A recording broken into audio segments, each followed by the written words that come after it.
Hey, and we're live on YouTube. We're waiting, I believe.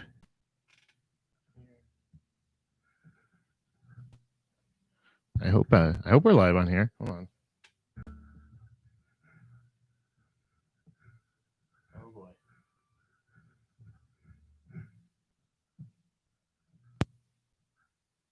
I think we are live on Instagram as well. How you guys doing on YouTube? What's going on? How you doing? Hey, there we go. Now we're live.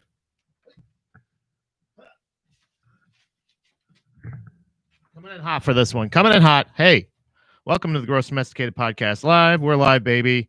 It's December 18th, Friday.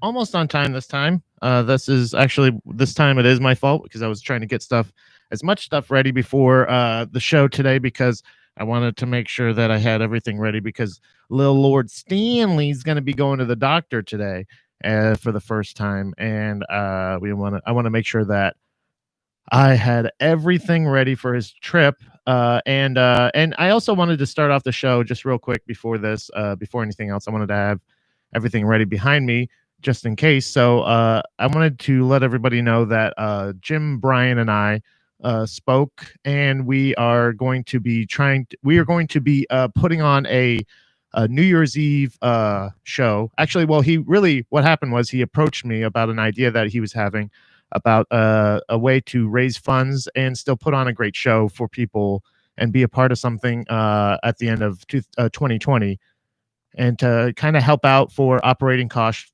moving forward for next year, because we still don't know exactly what next year is going to look like, yada yada yada. But everybody else, just kind of the same thing, but not just asking for a handout. We want to put on a good show and still feature a lot of the comics that either have been performed at the club in the past, or have either or are interested in performing there at some time. And it's not just comedians as well. It's also going to be musicians are invited, any performer really that is involved in any kind of like, if you want us to share your social media stuff, we can do that.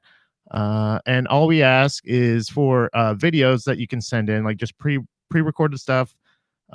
Maybe it's if you are a stand-up, we can put up 3.5 minutes of your set. If you have something performed from the before times, or something in the current times that was at like an outdoor show or something like that you were happy with, a featured sketch that maybe you and your friends did, or anything like that. Anything is on the table for this. We want any and all submissions that possible. We would rather have too much than not enough, obviously. And honestly, we don't want to encumber anybody on their New Year's Eve.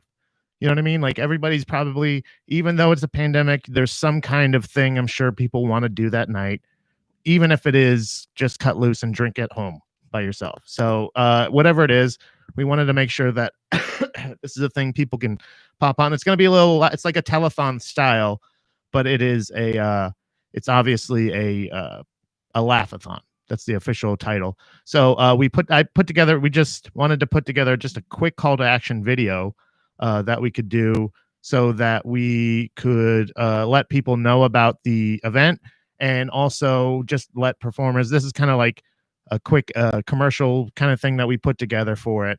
And anybody that's interested, I'm just going to play this at the top of the show, so I know that I've done that. And I want to make sure that people are, at least, like I said, I want people to get eyes on this, because as many people, like I said, if Manny's a juggler, you want to put together a sweet skate video that you think is cool. Like, it doesn't all just have to be, it is a comedy club, and it is to ultimately help the Church of Satire Comedy Club that Jim owns and operates and performs at.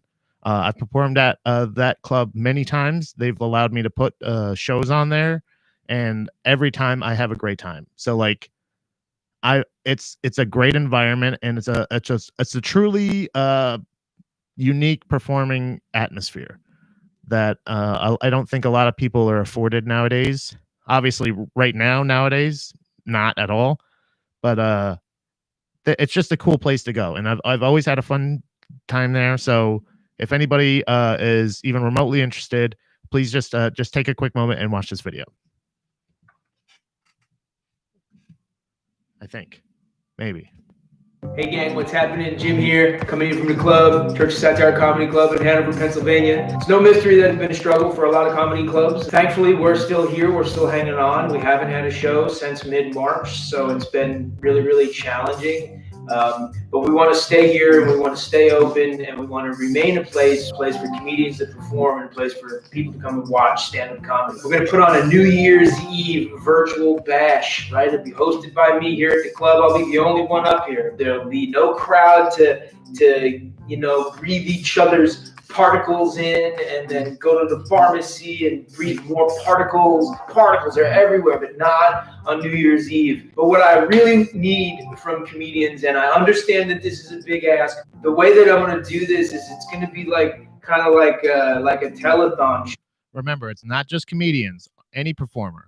Musician, if you do funny songs, if you know anybody that likes to sing like Broadway show, like we can have serious songs too. It doesn't have to be the most serious ever, but it just has to be, we want any artist support possible. And that's I don't know if you can read the email or not, but it's cosnye2020@gmail.com.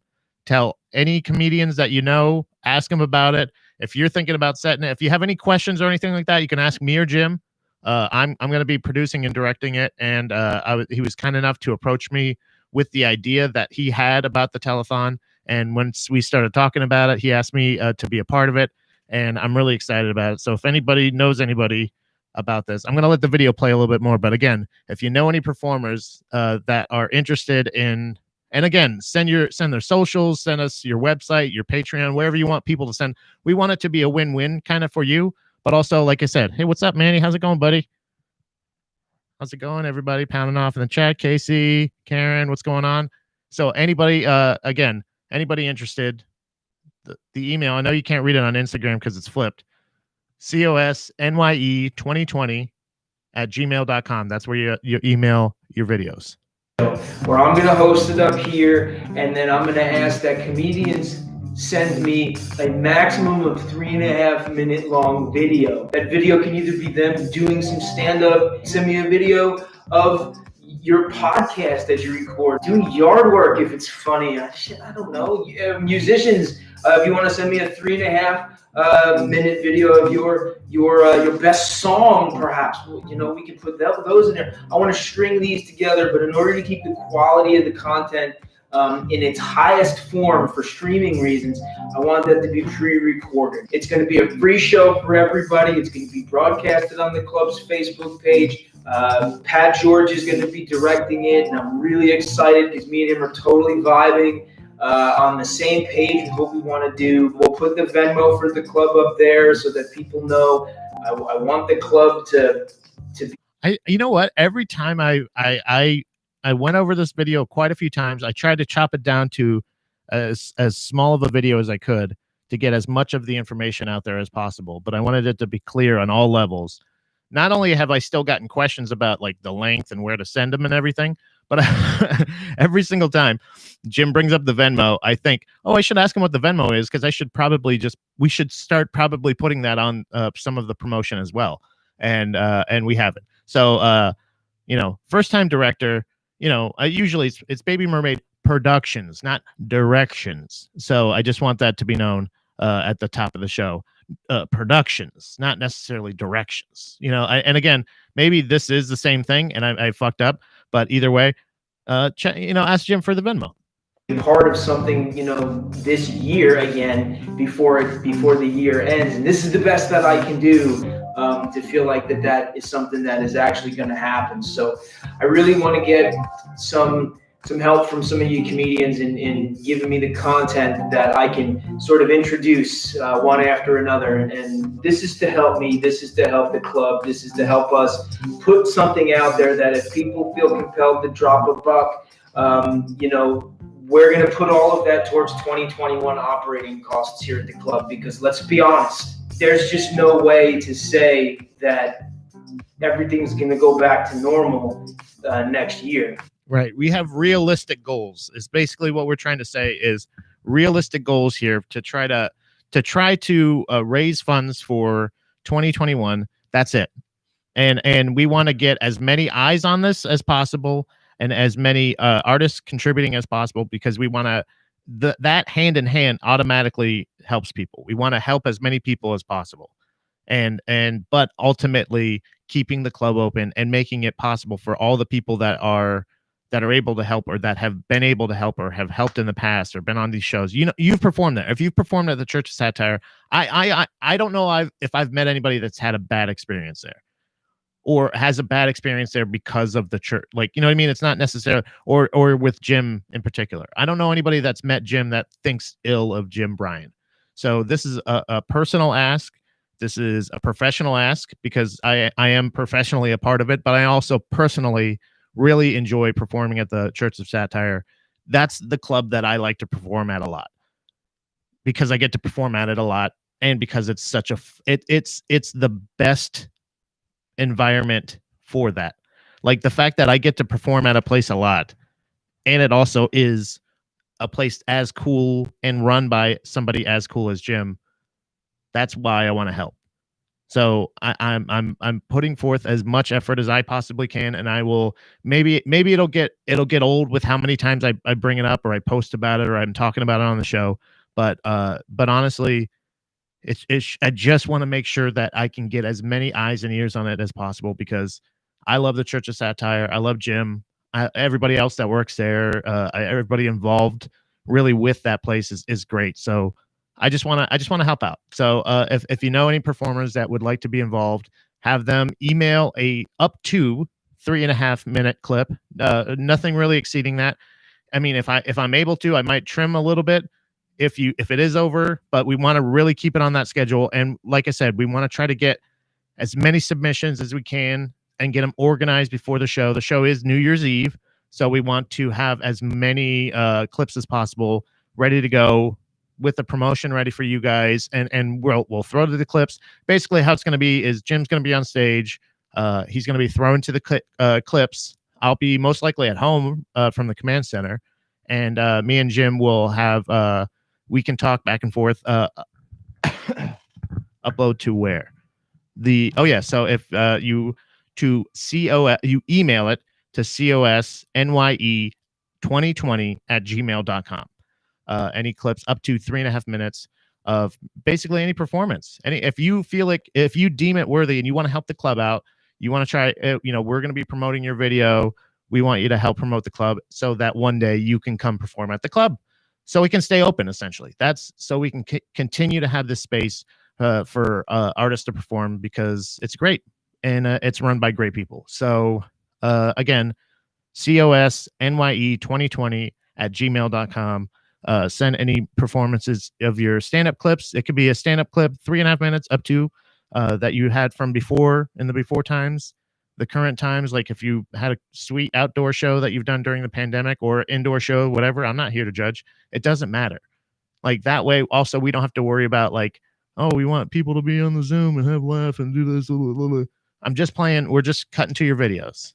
We want this to be a well-produced, well-timed show, and we want to help as many people while keeping this club open so it can continue to help people. Hell yeah. Awesome. We got somebody already wanting to help out. Fuck yeah. Hold on. Let me open up the chat on here so I can read it better. Upload to where? K-Mac, hell yeah. Clean comedy. Sorry, I said hell yeah. Clean comedy. Fuck yeah, clean comedy. It can be anything.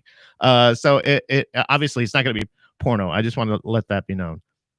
For any clean comics that are going to be performing on there, I'm hoping to. I'm going to ask very nicely if Billy Kelly would be happy to submit any music for the show, because he's a hilarious guy and he's a great musician. So again, anybody that wants to watch, obviously, and I probably sent you an invite. I apologize, but not really, because I want anybody involved.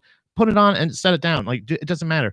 Help get people involved here. Like, I want people, as many artists, to be in the net here, like the true kind of community of like comics. I know for sure that if you've performed there as a comic, that if you did have a bad experience there, I don't think it was necessarily the church's fault or your fault. Like, the environment there is just, it's just a cool place. It's great people. So help out if you can.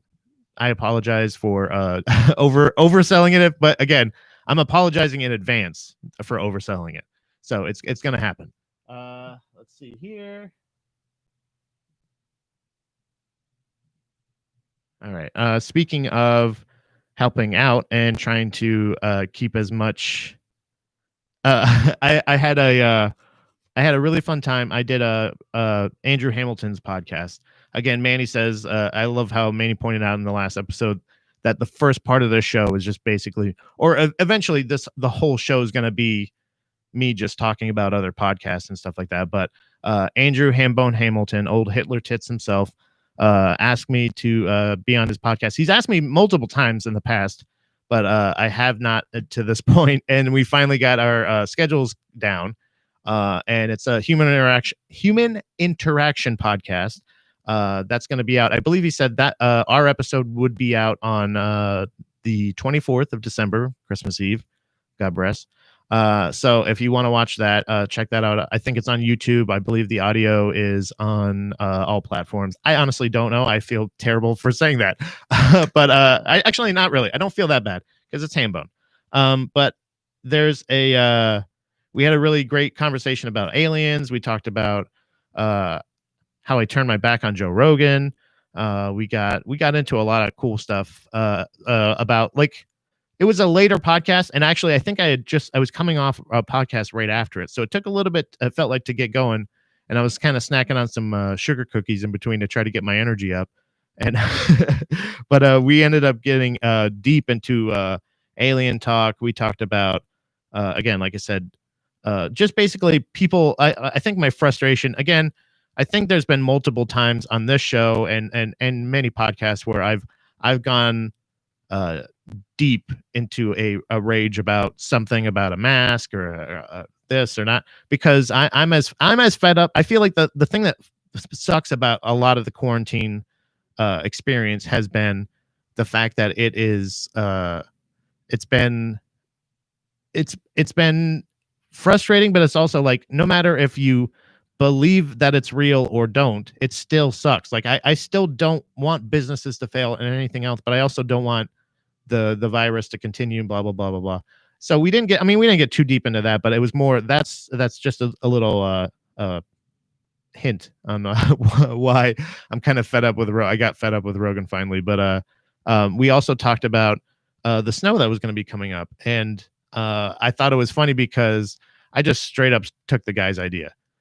He in the episode mentioned that he was going to do a time-lapse video of the snow because we were expected to get up to 20 inches in, I think, both of the areas that we both live. So both of us were pretty excited about the fact of having that, because of either having the capabilities or the knowledge on how to do it or whatever. But I also was just thinking, like, I like snow, and we talked about it a ton. Manny, again, I don't mean to trigger you if you're watching right now. I apologize. Manny hates the snow. Again, listen to A Boy in His Fridge or Falls Count Anywhere. New episodes every Monday here on Baby Mermaid Productions YouTube page, or wherever you listen to your audio podcasts. See that, Manny? I talked about snow, but I also talked about your wonderful content. Manny's awesome. I love Manny, but Manny hates snow. So right there, that's where we part ways, bruh. I love snow. This is a snow house. We love it. So when Hambone brought up the fact that he was going to do a time-lapse video, I said, sweet, me too. And I ended up doing one. I know I've posted it everywhere, and you've probably seen it, but it's there we go. Sorry about that, guys. It was just right from a window in our house. It was 16 hours cut down to like 3.5 minutes, something like that. And it was awesome. It was like, it turned out way cooler than I thought. All the music I did, I got a couple of comments on the music. I really appreciate all that. But it's also, I wanted to make sure I gave just due, and just a quick plug to the Human Interaction podcast. You can catch it somewhere, I'm sure. And look out for our episode coming. And I'm sure we will talk about eventually if he ever joins in the show. I don't know if he just doesn't wake up in time. I know he doesn't have anything to do during the day. So if I don't know exactly why he wouldn't just come on the show and defend himself. But because before he got into it, because I knew he would bring this up. I know he will bring this up eventually. The fact that he had the idea first. I know he didn't invent time lapse. I just wanted to make sure it's on record. Look at that. There's us. See that? We love it. So if you enjoy any of that stuff or anything else that I do, make sure that you check out anything else on the Baby Mermaid Productions podcast network, I guess. I don't know. YouTube channel. I got actually Hacks is technically not a podcast. Don't ask. But Hacks show starring and hosted by a friend of mine, John Montag. He is a wonderful golfer, but he's a better comic, surprisingly enough. John also does all the photoshops. He's the ass pro and the art dick for the show. So if you have any questions about anything artistically in the show, usually it's him doing it, except for the time lapse. That's me. I did that, but I still didn't even have the idea. So either way, I appreciate Proper Bonics podcast I do with Kirk and Alan. We have a new episode in the can. We're recording another one this weekend. We got the new one that came out just last week. So we're getting on that consistency bandwagon, baby. So I'm looking to get every Monday, falls kind of anywhere, every Tuesday, a Proper Bonics. Every Monday, Wednesday, Friday, obviously this show from 11 to 1. And then also many, many more to come. So Hacks is going to be filming again. If you're a comic that is interested in golfing, whether it be your first time or you're an experienced golfer, come on the show. We are either going to be doing it, obviously outside if the weather permits, or if inside or at maybe one of those outdoor ranges because they got them heaters.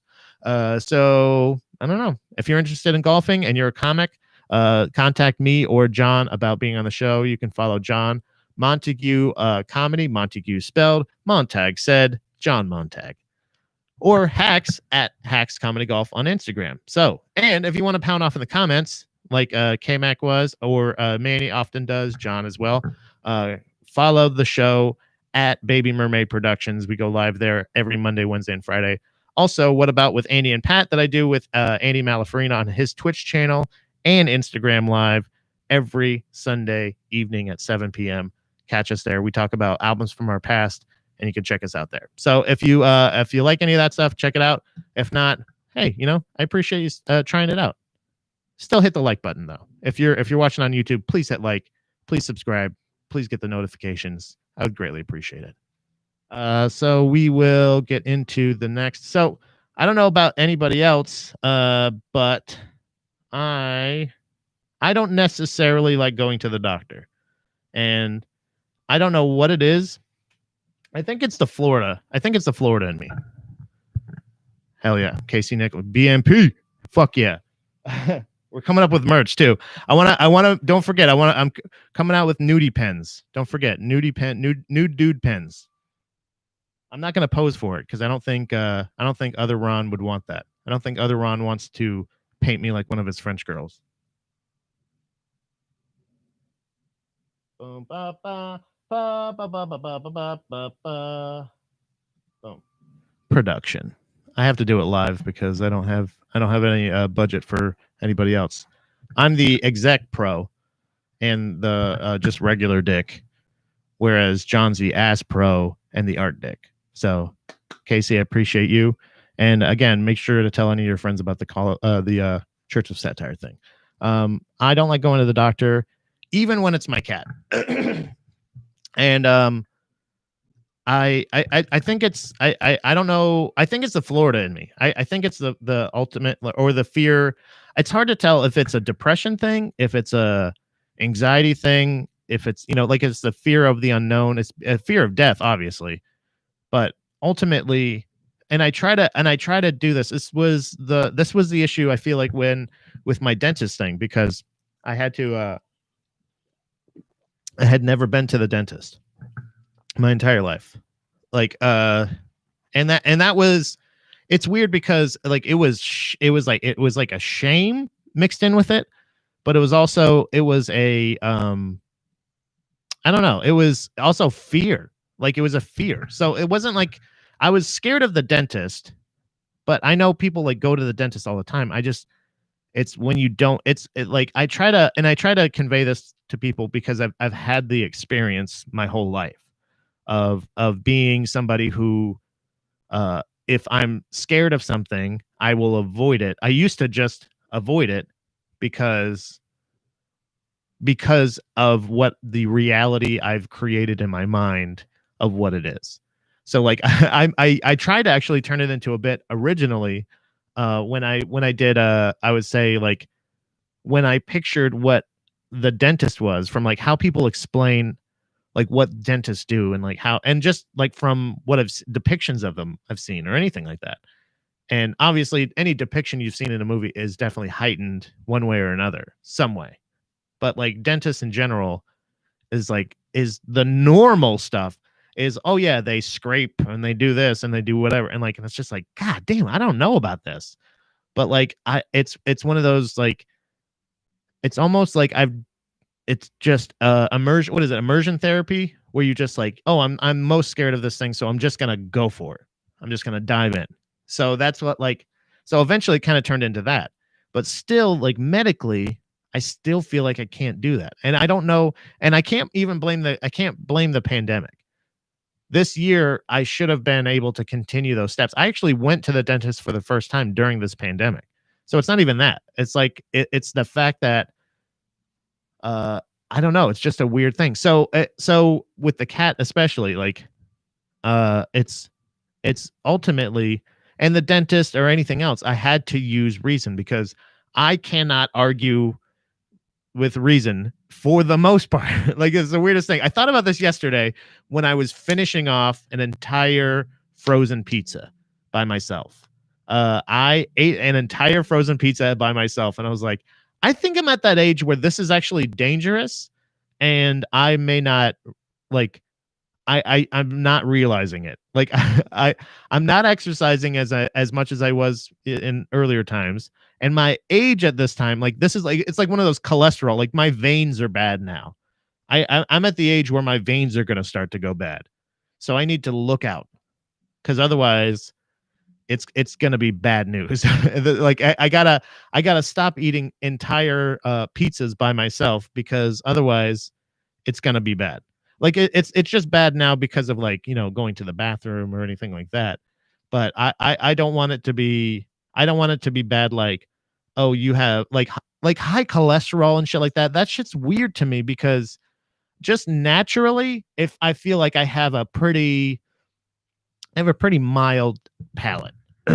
I do like some spicy things. I do like some, like, super high flavor things, like, but not to the extent of, uh, like, not to the extent of I blasted out my taste buds. Like, I don't need super duper high, like,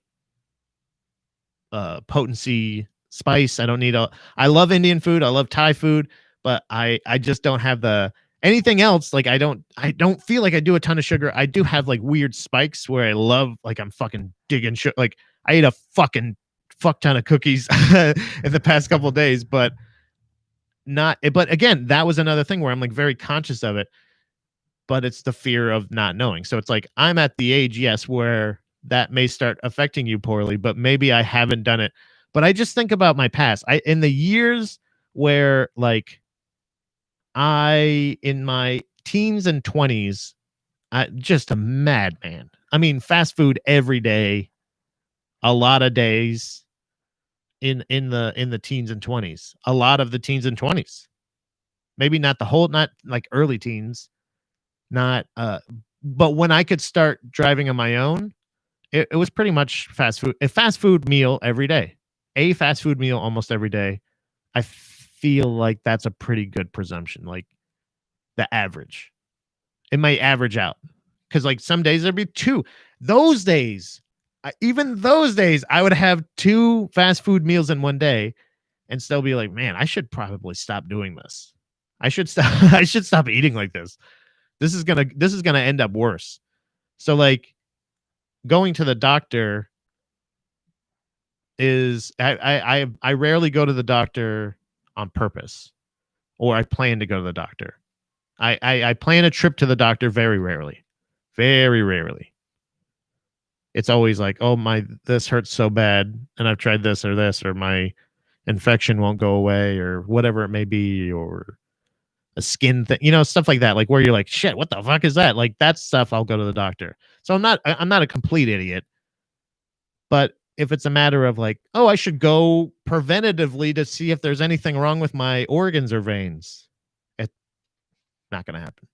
So to do that I do that more for my pets, but again, only the initial checkup, really, get them up to date on their shots, get them healthy, and then and then if there's something different in their behavior, I'll take them to the vet.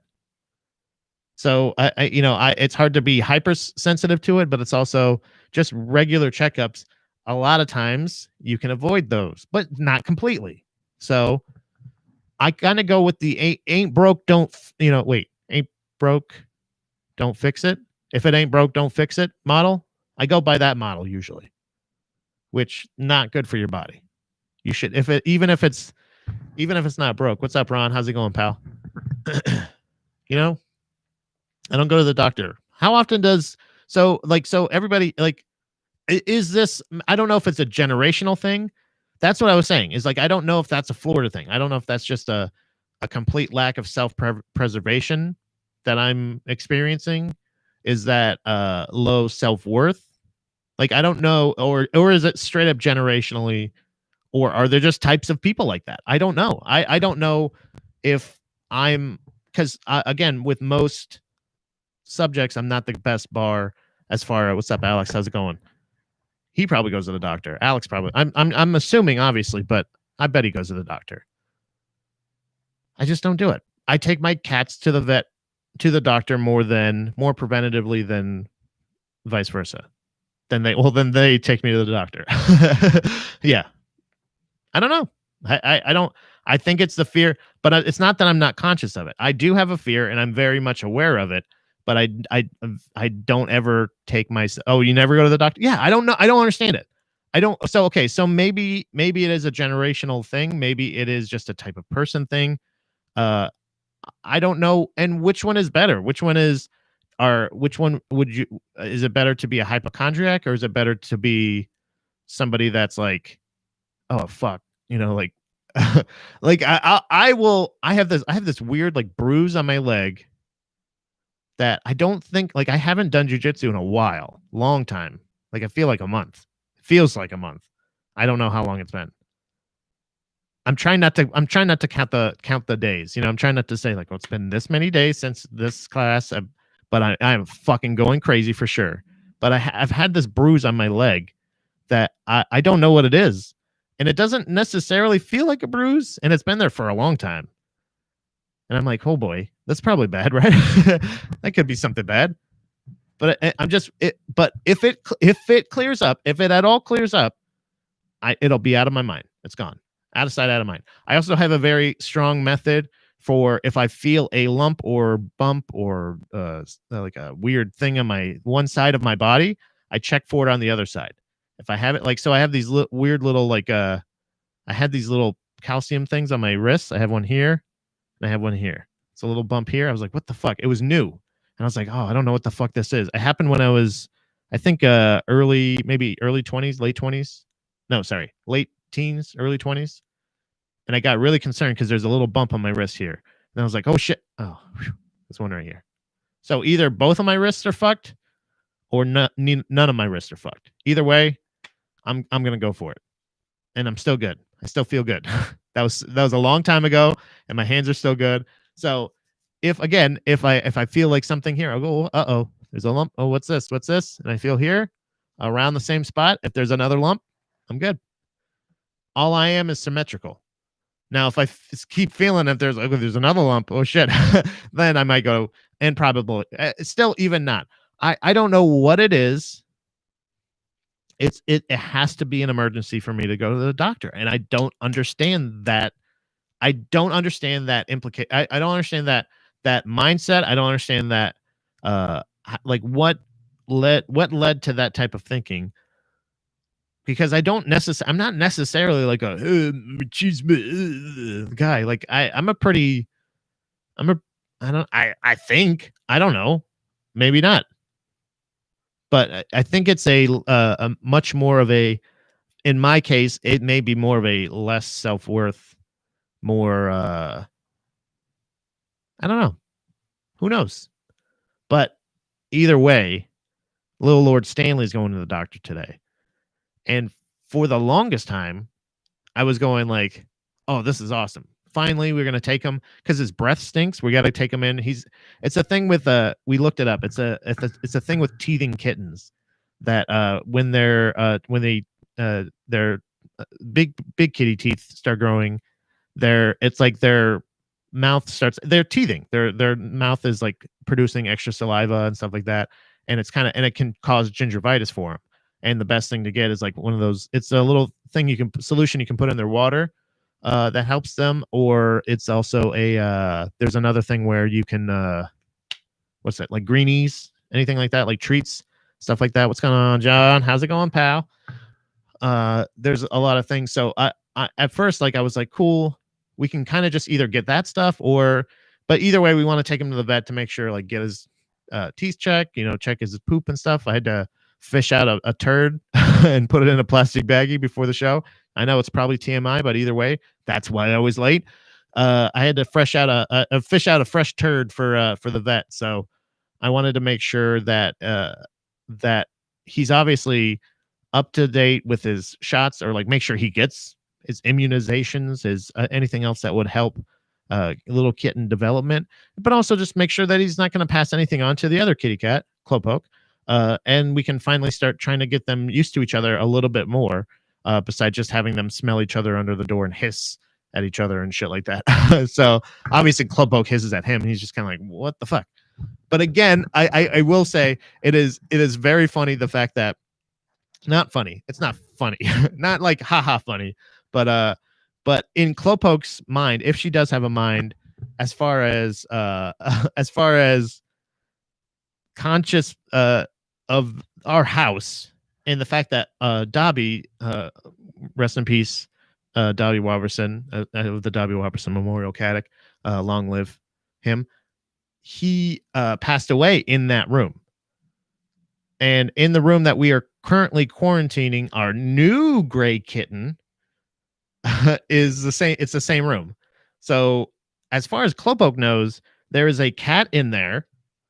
It is gray, but it's not Dobby. Like, what the fuck? And didn't see it go in. I don't think she's even seen it, like seen him directly. It's only been either seen his paw reaching under the door, or like smelled him, or seen him like walking around in there. So there's things that, so now when we take him to the vet, she's going to get, we want her to get used to the room and everything like that. But I just today had the thought, like, I really hope that they don't find something terrible. Like, Jesus Christ. It was a terrible, because like he seems happy and healthy. He's not like, there's no fleas, no marks on him, no any like, you know what I mean? Well fed, pooping healthy, peeing healthy, eating, drinking, doing all that stuff. But again, so was Dobby. It's a little nerve wracking. He's not breathing weird. Dobby started to breathe weird a little bit, but you know what I mean? That's scary. But again, if you're going to take them, much like the dentist, much like the doctor, much like the vet, if there is something wrong with them, the best place to take them is that place. But it is the fear of the unknown. That's for sure. It wouldn't be you, Karen. Hold on. John's pounding off in the comments as well as Karen. Hold on a second. We got everybody here. John saying, what does cat grass do? I see it all at all the stores all the time. Cat grass. I think cat grass is either like it's like grass that's safe for cats to eat, and like it helps them. I think it either helps them with digestion, or it something along those lines. And Karen saying that she would feel terrible too. She would feel awful but it's not. It wouldn't be your fault. Obviously, it would just be just a terrible. But that's what I'm saying is like, that's just where my mind goes with human doctors. Obviously, vets are the same way. you want everything just to be, it's better to be oblivious in that sense sometimes. So, I mean, it's not a legit fear. I'm acknowledging it's not like a legitimate, like, or a rational fear. Let's say that. It's not a rational fear, but it's still a fear that I don't know, that it's the clunker. No. I don't, it would be more of a thing of like, I guess that's the thing is I just try to manage, maybe it's a superstition. That's what I was just thinking. It was one of those things of like, you don't want to jinx it. You don't want to tell the universe you're happy. And maybe that's because Karen, you might be able to pound off about this. John, maybe even as well. That might be an Irish Catholic thing. So even though I wasn't brought up in like an Irish Catholic household or a Catholic household, let's just say Catholic. I don't even know why I said Irish. We're not Irish. A Catholic household.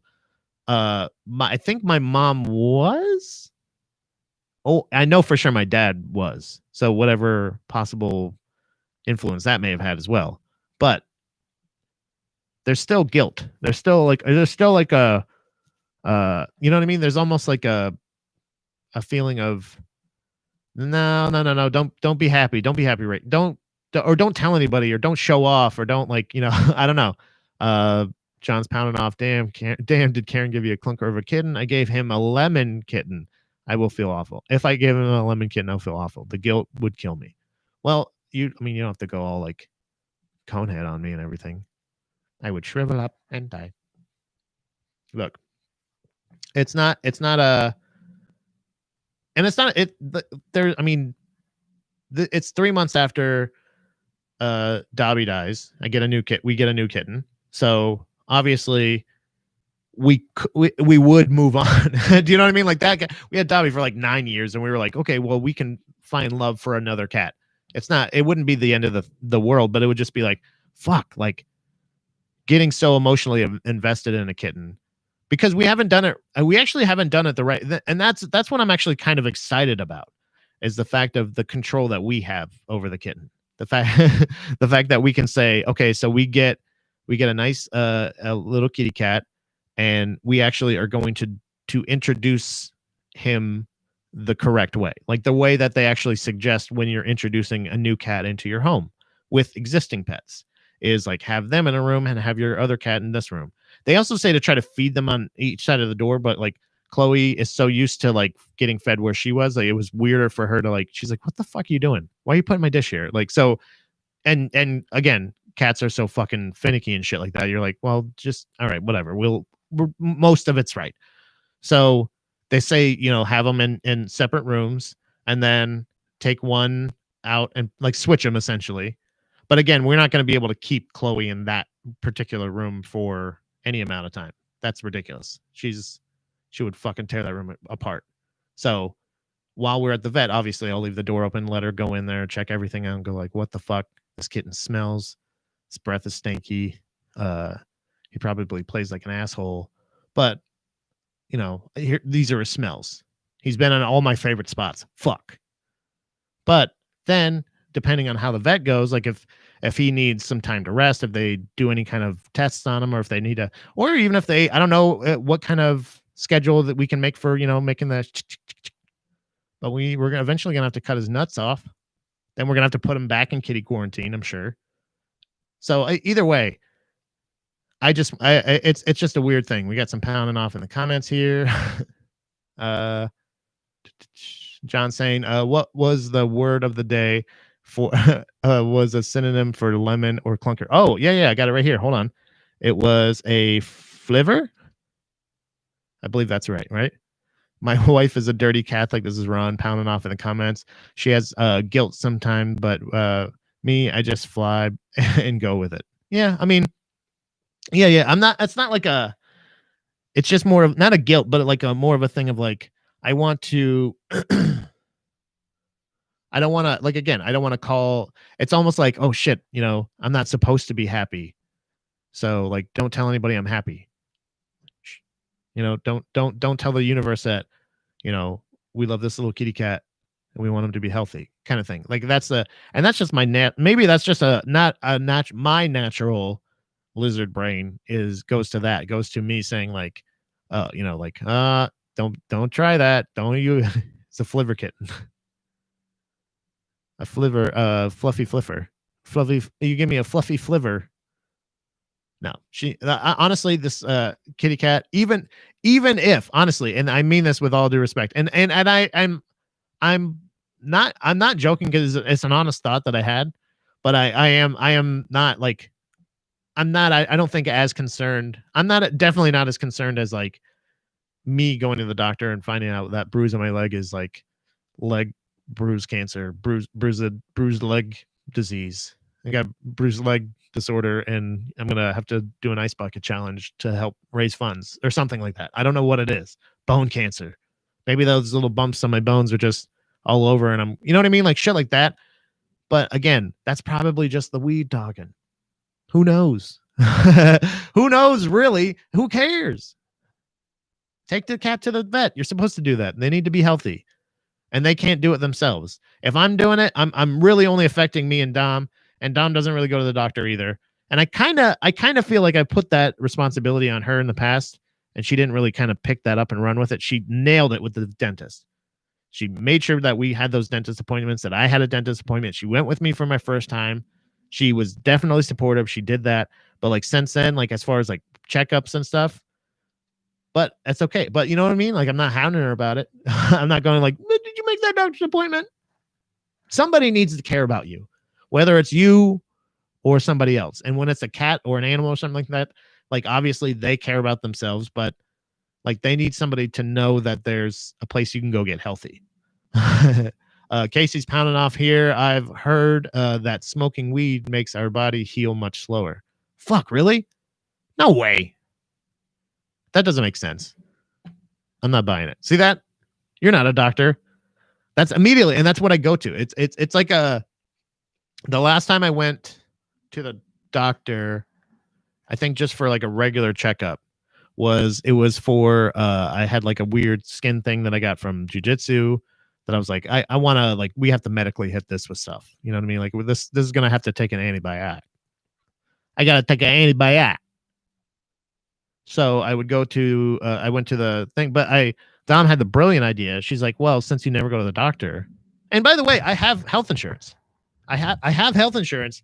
I'm not trying to brag, but I have health insurance and I can go to the doctor. So what she said was, since you never go, just schedule a new appointment, schedule your regularly yearly checkup, which is free under your plan.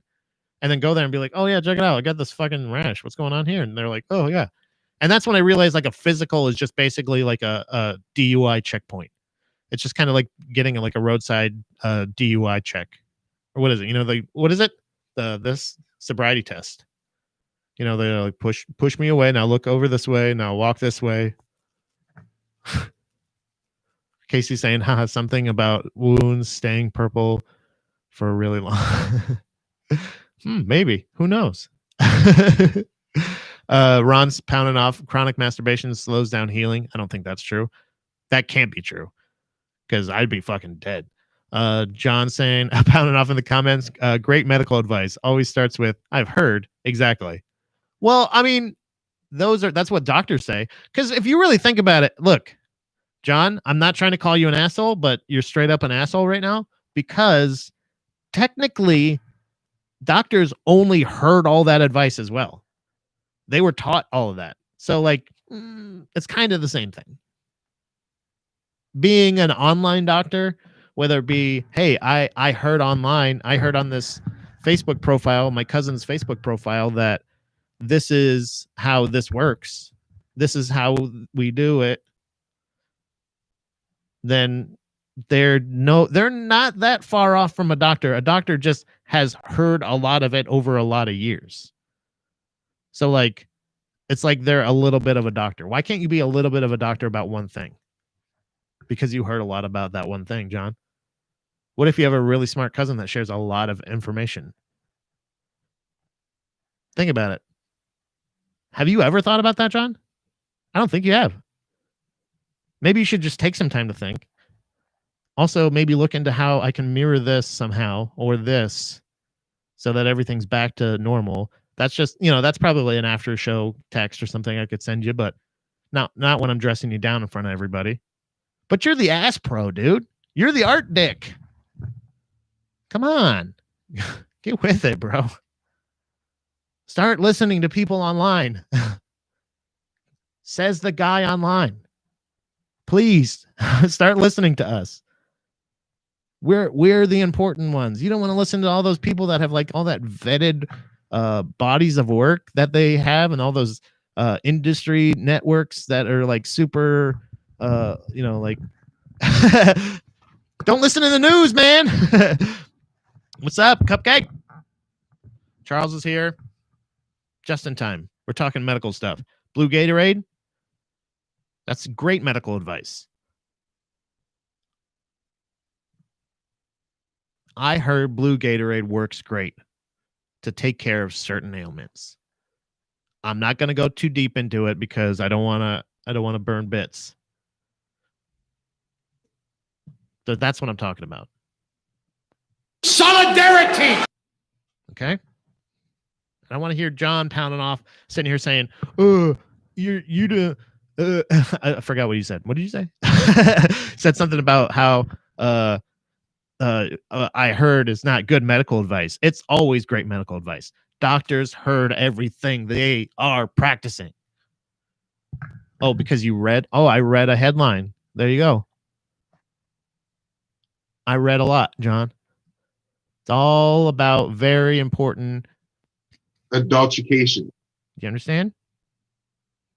Adultication. Charles is pounding off in the comments. Burn it. I haven't did that one in a long time. You haven't done Blue Gatorade in a long time? Why not? That's very funny. You forget because I guess that's the thing is the thing about a bit like that is if you do it a bunch of times in front of people that have heard it, obviously it's not going to have the same reaction. But you definitely have to keep doing Blue Gatorade because Blue Gatorade is great at medical advice. And I've heard that getting medical advice from comedy is great. So do that. Stanley's going to get his medical advice from his vet. They're probably going to put stuff up his butt. I'm the one that's taking him to the vet. He's probably going to not really trust me so much right away. When we get back, he's going to be like, wait, why'd you do that? But ultimately, I know it's going to be for the best. And if anything's wrong with him, that's where he needs to go. But it doesn't mean that you should not take your medical advice from people online or people that you've heard from. Yeah. So Stanley's going to the vet. Last time we went to this vet, the reason we scheduled it with this vet in particular is because the last time we went there, it was Chloe. It was so funny too because Chloe, literally, we had a cat, Zeke. I had a cat for years and years ago that I got, and before I met Dom, and I had that kitty cat for a couple years, and then we ended up moving out together, and then we got Chloe and we got Dobby and all this stuff, and the thing that ended up being his downfall, Zeke's downfall, eventually was the fact that he was too stressed out and he wasn't drinking enough. He wasn't getting enough hydration. So he ended up getting dehydrated and it ultimately fucked with his kidneys and we had to put him down. He had a prolapse. It was terrible. It was awful. Right. But we weren't paying attention ahead of time for stuff like that. So last time we went to the vet was Chloe was peeing, like it looked like she was having trouble peeing. Like she was going to the litter box. She peed a little bit and she'd like run over here and she'd like, it looked like she was trying to pee in different places and all this stuff. So I was like, she's trying to tell us something. We need to take her to the vet right now. That's what I was like, we got to go. So we took her to this vet and at the end of the vet visit, they asked us, they were like, do you want to pay now or do you want to pay later? And I was like, if I have the option, never. I would love to never pay. This would be great because it ended up being, they're like, yeah, she's fine. She's a little overweight for an inside cat. There was that distinction, which was nice. She was not overweight for a normal, just regular cat. She was only overweight for an inside cat and only slightly. But other than that, they're like, yeah, everything's fine. We can run some tests, but she didn't have any piss, but they're like, bring her back in a couple days and we'll get some piss from her and we can do some tests. And we're like, all right. But I was like, but really, ultimately, what are we paying for? You know what I mean? Why do we got to pay for anything? Why don't we just fucking not pay? So I said later. Let's pay later. So hopefully they give us that option again this time. And we'll just say, I don't know, after the holidays, sometime after the holidays, or again, if he's fine, if everything's good, I honestly don't feel like we should have to pay you anything. So, so how about that? Cash me outside. We got plenty of pounding off in the comments here. Ron's pounding off. Some of the prostate exams are administered by magicians. Ooh, I hope they use the right instruments, because otherwise you're gonna go. That would be so funny to put the magic wand in the butthole. I wonder if there's been a porno like that. Like gay guys. It's so funny because what I've learned from Your Mom's House is that gay guys are like gay porn guys or people who are guys who do gay porn. I guess I don't know. I guess you can't really assume that they're porno guy. I don't know. Either way. They do funny shit with their butt, and like they'll be like, hey, isn't this funny? There's like something on I think it was either Your Mom's House Live or one of those ones that we watched recently. That was fucking it was very funny. It was one of the openings of the show. And so I mean, really, that would be really funny to see like a magic wand go like, you know, dot, and then just like right in right in their butt. That'd be funny. Anyway, John's pounding off. You're talking learning medicine by ear, the way you'd learn a song by guitar by listening to it. Okay, touche. Yeah, exactly. I don't know tabs. I don't know medical tabs, John. But I know if you play me a surgery, I can do that. You play me a surgery, I can do that. Show me a YouTube video on it. Actually, you know what?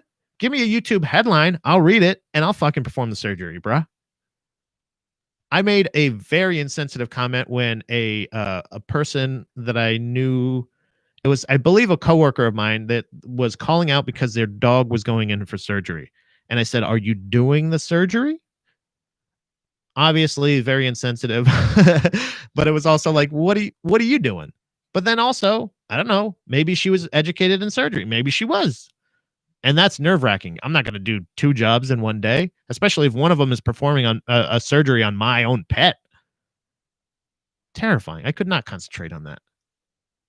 Even if it was Stanley, even a new Stanley. Like I say even because I've only known him a week, but I feel like it's been a lifetime. He's a beautiful little boy. He's a sweet little boy.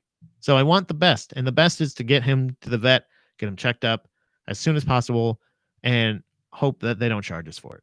Maybe he's so cute. That's my, honestly, it's the weirdest thing. It's the same feeling I got when Chloe, not long after we first moved here. I feel like maybe, it was the first winter, maybe the first or second winter we were here. Chloe killed a mouse and like straight up was like, "Here, check this out. There's this mouse I killed for you." And I was like, "Fuck yeah, dude, that's awesome. Good for you." Like I was so proud. Or no, she chased it into the fan. We had a we had a box fan. This cat is fucking brutal. I love her. She chased the mouse into a box fan, and I was so proud of her. But I had nothing to do with that. It's the same thing. You know what I mean? Hold on. We got some more pounding off in the comments here. Karen's pounding off. Yeah, but yeah, the dog just gets dropped off at the vet. But yeah, I mean, yeah, that's what I'm saying. Dog surgery can't be that hard. There's an app for that. Yeah, I'm sure. Isn't that what BarkBox is? Isn't it at-home dog surgeries? You get a box of medical supplies, and then you do something with, I don't know. But it's the same way, like it's the same kind of thing of like, I would be so proud of little Stanley if he could be so irresistibly cute at the vet that they're like, "We can't charge you for him to be alive. How could we do that? He's so adorable." And really, there's nothing wrong with him. You're doing a great job. That's what I want. I want that approval. I want that. I want to take him into the vet. I want him to say, "You've done." I want him to say, "He's not that overweight for an inside cat." That's the worst of his problems. He's a little overweight for an inside cat. If that's like the biggest problem, I'll take that. And I'll pay for it. But I mean, later. Not now. Later. I just don't want a flivver kitten. If I get a flivver kitten, it's gonna be bad news. So, well, I mean, obviously, you're gonna have to tune in Monday to find out if Stanley has a successful or negative trip to the vet, or even that. Okay. So this is the other worry of the house as of right now, and I don't know if necessarily Chloe's that worried about it, but the only other really big fear that we have at this time is the fact that Chloe tearing him to shreds. Let's say he's healthy and and he's happy, and they take his temperature and they say, "Oh, everything's perfect. He's great. You've done a great job. Do you want to pay now or later?" And then I take him home and I say, "All right, well, he's nice and healthy, Chloe. Meet your new baby brother." And then she goes, "Yaka!" And she just like rips his head off or does whatever, and then we got to go back to the vet. That's the only other fear. But again, I don't think there's a natural thing with cats. I feel like that they have that. And again, we're doing the thing. We're doing all the other steps. We're doing the, hey, this cat in this room, these cats, and over here, and then we switch, and then this cat goes here, and this cat goes here, and you know. But because all these Chloe smells were all over the room already. It's all of her favorite things. That was the thing. I was really pissed off because that means she doesn't get to look at the Christmas tree, which is her fucking favorite. That cat loves to sleep under. Chloe is a Christmas cat, 100%. She loves laying under the Christmas tree. That's her fucking jam. That's her favorite spot. Turns out Stanley likes it too, but he also likes her chair, which is in there. She has a nice little chair with a little kitty cushion on it. She likes her spot near the carpet, the rug where it like folds up, where she's rubbed her face on it so much that it's rolled up. Guess where his other favorite spot to sleep is too. You know what I mean? This could be good, or this could be bad. Maybe they say, "Oh, great minds think alike," or "I'm going to kill you, young one. What are you doing in my chair?" Much like I do when somebody sits in my chair. I hate it. Get out of my spot. That's my spot. So here's to Chloe not killing her baby brother if he survives the vet. Ta-da! We had the wonderful snow day, the wonderful time lapse. We've had the wonderful everything, really. We've had a wonderful pounding off in the comments. I love all of you guys. But I do want to get to one important thing, and that's Friday's word of the day.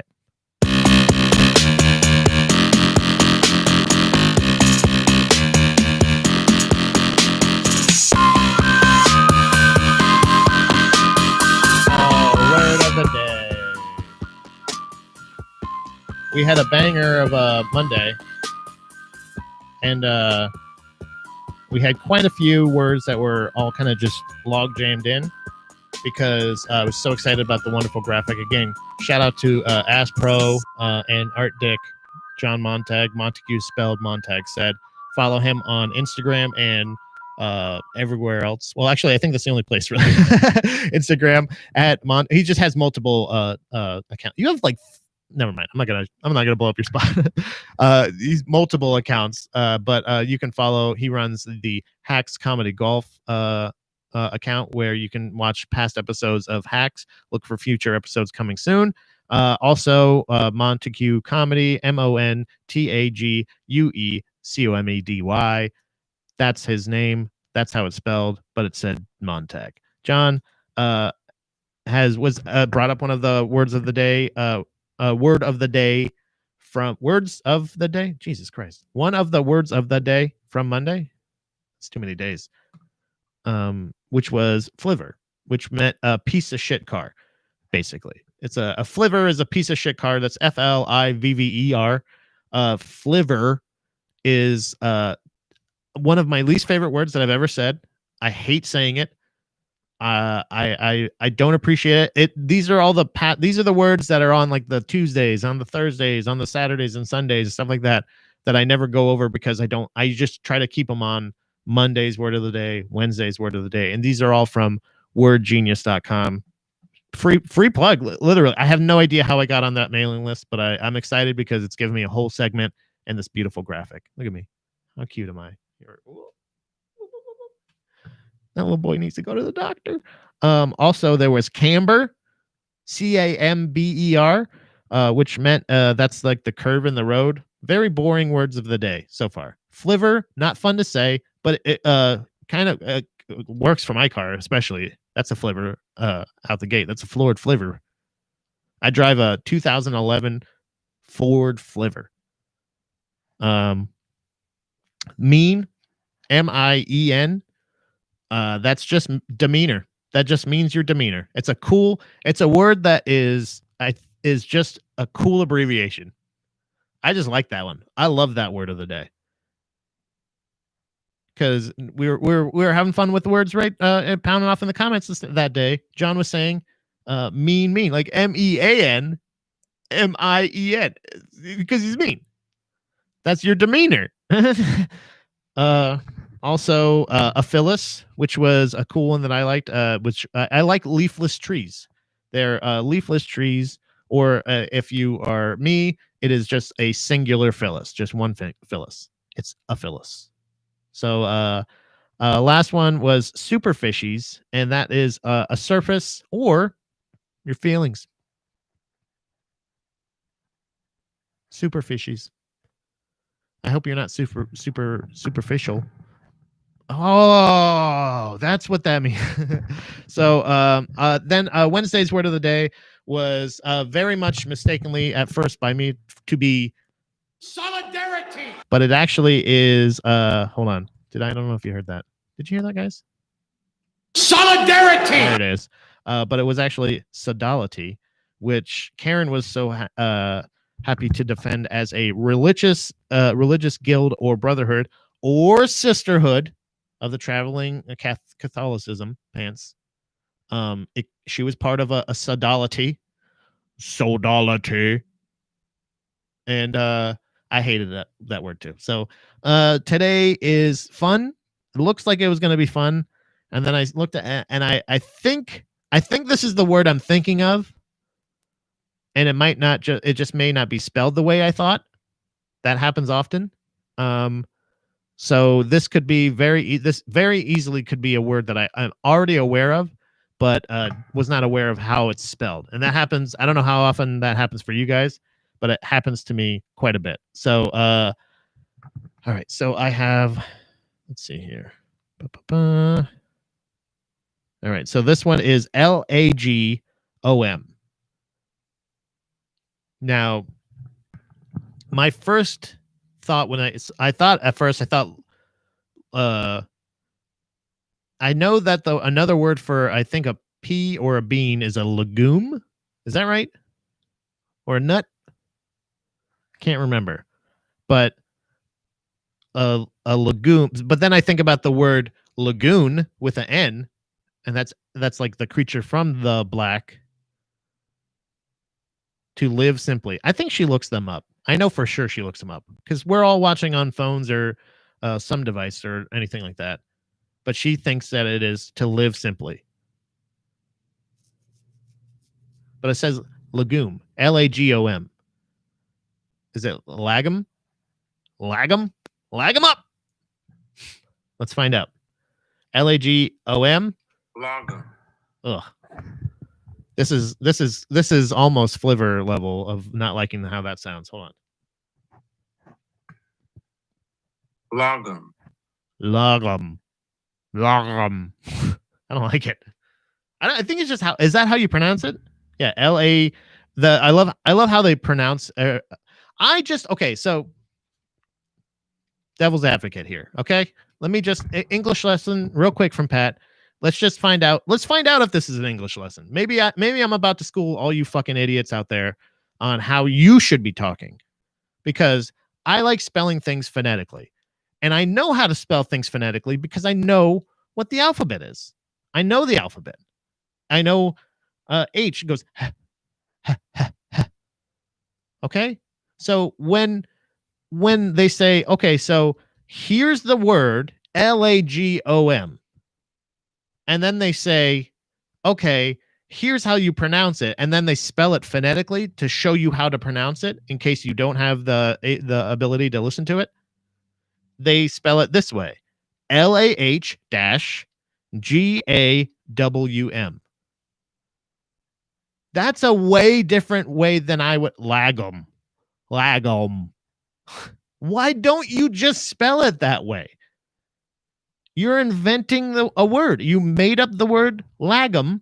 Did you not have any H's or any W's at the time? Were you fresh out? And you're just like, well, all we can do is just spell it LAGOM. Lagum is my name-o. The fuck? Why wouldn't you just spell it lagum? Lagum. If you want me to say it that way, spell it that way. Because if it was spelled that, I would go, I have no problem. The word of the day today is LAW or LAHGAWM. Lagum. Very easy to say that. Very easy to know how to say that. Lagum. Fucking assholes. Fucking world. The Swedish. Thanks a lot, Swedish. Like, you don't have any other weird spelled words in with all due respect. So hold on. We got some pounding off in the comments here. Fuck, Karen's good. Karen got it. John was very impressed. Guess what? What email Karen gets every morning? Oh, yeah. Well, I mean, that's not cheating, I guess. That's absolutely cheating. John's also pounding off here that he apparently doesn't know if that's cheating, but also he says, damn, we are all too dumb to ever think anyone else could be subscribed to the same word of the day email. No. You didn't say we. I was just assuming she was just looking up the words because I spell it out. I mean, you can be in front of a computer and just put LAGOM and then it will just pop up. But either way, like Pat, I have no idea why I get it. Yeah, isn't that weird? That's a weird thing. Maybe it's something about like cat adoption. Maybe they're like, you both have a cat. We have similar interests in cats. Maybe you both like words too. Who knows? Did you get it before I started doing, before like you started watching the show? Maybe, because that would be even weirder. If I am somehow like unknowingly 100% promoting, like they're like just building their audience, even like that would be cool too. I have no problem. That's why I say where it is. If you want to be a part of it on the days that aren't on the show, or you want to just do it, if you actually want to learn from this, but let's find out. Its origin is Swedish. It's early 19th century, and it's the principle of living a balanced, moderately paced, low fuss life. Examples of lagom in a sentence is, it sounds like a Scottish lagom. Says, my resolution for next year is to slow down and embrace the principle of lagom. I kind of like that. I think it's its own thing. But again, so then that makes my argument even more. Then just make it LAHGAWM. You're inventing it. Go on, Swedish. Use that H. Use that W. Throw them in there. Go on. Toss a couple of some bitches in there. Just do it. Just do it. Yeah, I don't know. But it's funny that that's actually fucking great, because this brings me up to my next subject, and I can't get too deep into it, but obviously it'll be another thing. I think this is going to be a running theme of the show for sure, because this works out perfectly, because I had this on my list for the longest time, preparing to try to I wanted to talk about this on the show, and turns out this is the most fitting time ever.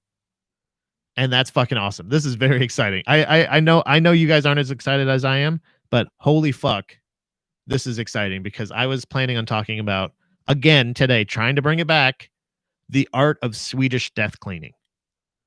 I don't know if anybody's aware of this, but a friend of mine from jiu-jitsu a long time ago, or like I feel like probably like 2 or 3 months ago, maybe, we were just at the end of class. I don't know how exactly we got on the subject, but I was talking about, I believe, a documentary we were watching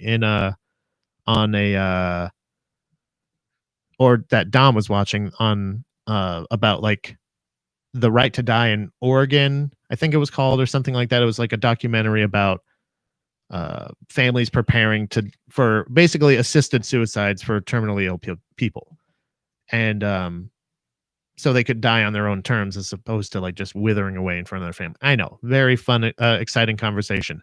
But this brought on the topic of Swedish death cleaning, which a friend of mine, Robert, brought up. I've been playing chess with him and on chess.com. He's very good at chess and very patient with my non-ability to challenge him. So I really do appreciate Robert in all ways. And I want it to be known that if you're not aware of what this is, I will, like I said, I'll just give you a quick Swedish death cleaning. There it is.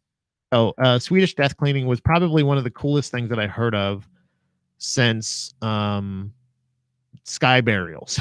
I don't know if anybody's aware. Again, this is getting deep, and it's not as fun as maybe a carefree lifestyle, but the Swedish kind of get a lot of things, and it's kind of it's a I like how able they are to face. They obviously it's a very harsh environment. It can be in some parts of I'm sure in Sweden, and it's obviously. Don't they have like the Vikings, right? Swedish are Vikings, right? Historically. And so like they kind of have this like, again, when I heard of death cleaning, I was like, I thought, first of all, that's metal as fuck, but it's also, it's something that was so advanced as far as like a civilization, like a whole civilization. The fact that they all practice, it's the art of Swedish death cleaning, I believe, is either the book or documentary that Robert was suggesting. But basically what I heard was, hey, Pat, go home and Google Swedish death cleaning. So this is from NBCnews.com. And what is Swedish death cleaning, and should you be doing it? So it's basically all it is it's the act of, I don't want to read all this bullshit because it's from fucking, I don't know if I trust NBC talking about Swedish death. There we go. 10 things. Here we go. This is from familyhandyman.com. Wow. 10 things to know about Swedish death cleaning. What is Swedish death cleaning? It's the name Swedish death cleaning gets a lot of attention for good reason. But once you learn about it, it's simply sensible, practical way to deal with possessions as you approach your later years. It's based on the book, The Gentle Art of Swedish Death Cleaning, How to Free Yourself and Your Family from a Lifetime of Clutter by Margarita Magnusson. It's set and to be really, all right. This is just a thing for the book. Come on, guys. Basically, it's you are preparing for your exit, and you start having your family choose what they want to keep of yours, because there's a lot of fear, and there's a lot of unknowing. Obviously, there's a lot of anxiety dealt with death and leaving, and what to leave to who, and what's important to who, and you assume a lot of times there's assumptions made by the family member, whether it be the family member that is dying or the family member that's supposed to be receiving whatever it may be. There's like kind of an assumed like responsibility of, oh, I have to keep this because, Karen loves that. I'm going to leave. I got to make sure I hold on to this because John's John always loved this. And it might be a thing of like, you may just be remembering it wrong. And it's not, and not to take offense by it, but to give you ease, to make you feel better, to say like, honestly, if I could just have one of your robes, or if I could have one of your shirts or something like that, that's all I need. Or I love the pictures I have of you, or, oh, teach me how to do this. And it kind of deals with, much like the documentary I was talking about, I think it's called Ways to Die in Oregon or something like that. I can't remember exactly what it is, but it's that kind of thing of, all right, well, I know when I'm going to die, or I know that I'm going to die, or I'm nearing death, or whatever it may be. So I'm going to have you decide what you want to keep of mine. So that way I can either donate the rest, I can take it with me, I can burn it, I could do whatever, you know what I mean? Like there's other things. So So there's no questions at the end, and there's no fighting over your possessions, or let's say, oh, I always loved when mom read me this book or something like that. Or the mom may remember saying like, oh my God, this kid always loved that. And that kid may be like, I don't fucking care about that book. I love this, or I wanted your coffee mug, or whatever it may be. Stuff like that is important. And it's so mature and it's so responsible that it really is just a cool, responsible way to die. And obviously it's I used to think of it almost as like morbid in a way of saying like starting to call dibs on things, because if the other person isn't into the gentle art of Swedish death cleaning, they may be like, all right, motherfuckers, wait for me the body to cool down or something, like fuck. But it it it makes them feel like their legacy is intact. It helps to secure a legacy, and it helps to maintain order in a very chaotic time. And it's something that is something that, as far as like, not, you can add that to the book pile. It's a very small pile. It's mainly comedians, autobiographies, a squid book, and then add it to the gentle art of Swedish death cleaning. Because whether, I know that, as we learned on the episode that we were talking about hauntings and where we would like to haunt, Dom doesn't like thinking about that or anything. Nobody does. But literally, it's something. It's like the book Everybody Poops. Everybody dies. The Swedish art of death cleaning is just an adult version of Everybody Dies. Everybody poops when they die. Your body shuts down. It just happens. It just happens like that. So if you can have a gentle transition, or a nice method of easing into that transition into the unknown, why not do that for your family? Karen's pounding off. I claimed my grandmother's dishes before she died. Something like that, where they know now. Like, that's the point of you saying, I want this, because you're saying, now they know every time they drink out of that mug, or this, or they sit at that desk, or they do whatever it is with that item, they're somewhere in your mind. Or if that's ever addressed, or there's a thing, like, it's you're a part of their life. You know what I mean? Or like, say you hold on to them, and they know that every time you use those dishes, if you use those dishes, every time you touch that thing, they'll know that you're thinking of them, or that they are as some part useful to you, or part of your life, or whatever. And it secures a legacy, whatever size it may be. It helps give a peace of mind and comfort to a person that's passing. And I don't know, it's just one of those. It was such an interesting thing, and I think that's so funny that we touch on lagom, which is the Swedish art of fucking keeping it real, dude, keeping it chill, bruh. When they also have the Swedish art of fucking death cleaning, bruh. Death cleaning is such a way to explain something. And I'll have more information on this probably on Monday, depending on how Stanley's vet visit goes. Maybe we'll have to see who wants which toys and everything, and we'll obviously find out. But ultimately, I want it to be something that is, and also I will go into the sky burial too, because I know I talked about that. I don't know if anybody's familiar with that, but it's fucking cool as shit. So we're going to probably talk a lot about death on Monday. So get ready for that shit. In the meantime, I'm going to have to wrap it up a little bit early today, because I want to make sure everything's ready for little Stanley's first doctor's appointment. Make sure that if you are watching this, please make sure that you hit like, subscribe, watch some of the other shit on here. We got past episodes of GDP Live and old episodes of Gross Domesticated Podcast on there. We got the playlist. We have the Church of Satire videos on there. If you know any performers that may be interested, send them a link to that video. It has all the information they need. Obviously, we would like it before New Year's Eve, preferably a week before New Year's Eve, which is obviously Christmas. So if you can, please try to get us your videos of 3.5 minutes at the longest, of you doing stand-up, funny songs, good serious songs, sad songs, happy songs, Christmas songs, whatever. As long as it's not copywritten material, we don't want to get kicked off. But we're going to be streaming it live from the Facebook page.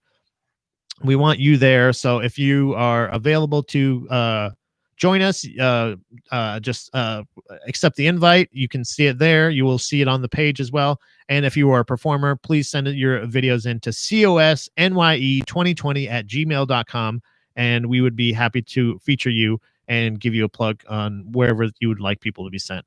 Also, check out A Boy in His Fridge, Panties in the Mouth, DNR podcast, the Almost on Time podcast. Make sure that you're checking out new episodes of Falls Count Anywhere, Property Bonics. The Human Interaction podcast on Christmas Eve should be with me. So if you want to hear me and Andrew talk, I'm very nice to him. I even call him Andrew. It's weird. I never call him, I don't think, by his just regular name. But he's a weird dude, and he just needs some human interaction. You know what I mean? That's all he needs. So that's why he made the podcast. And we finally get to do an episode that we've been planning to do for feels like years. So check those out. Follow the Instagram at Baby Mermaid Productions. Subscribe to the YouTube page at Baby Mermaid Productions, obviously, as well. And I love all of you. Thank you so much. And goodbye to YouTube. And goodbye to you.